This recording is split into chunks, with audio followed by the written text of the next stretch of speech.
Hello everyone, and this is Edmond Minaro's channel and here with another quick tutorial.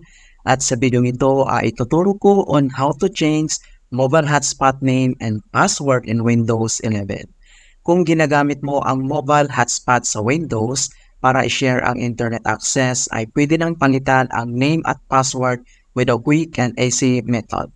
Ang next step ay dito lang sa start menu, so right click lang tayo and then select mo lang yung settings. And then dito sa system, so select mo lang yung network and internet.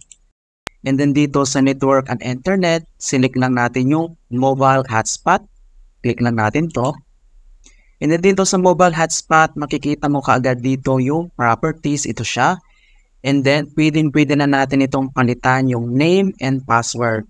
Alright, kasi si Windows ay nagbibigay siya ng randomly na password dito. So makikita nyo dito na iba yung password niya. So, pwede na itong palitan pati yung pangalan.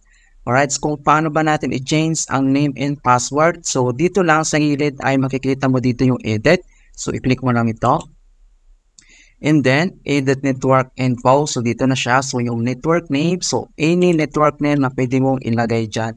Pang combination ng words or number, pwede mga kaibigan. So, change lang natin yan. Ito yung ilalagay natin na name, Windows 11 PC.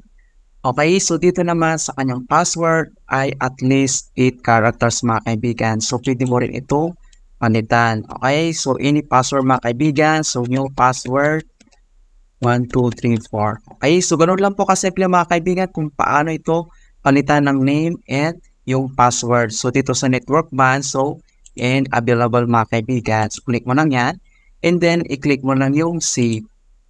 Ayun, so ganoon lang po talaga kasimple kung paano ba natin palitan ang mobile hotspot name and password sa Windows 11.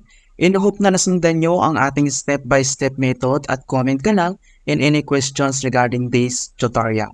Maraming salamat at nakapag-share ulit ako ng bagong kaalaman at kung bago ka na sa aking channel, please don't forget to like, share, and subscribe and hit the bell notifications to stay updated with more helpful tutorials. Thank you guys and see you in my next vlogs.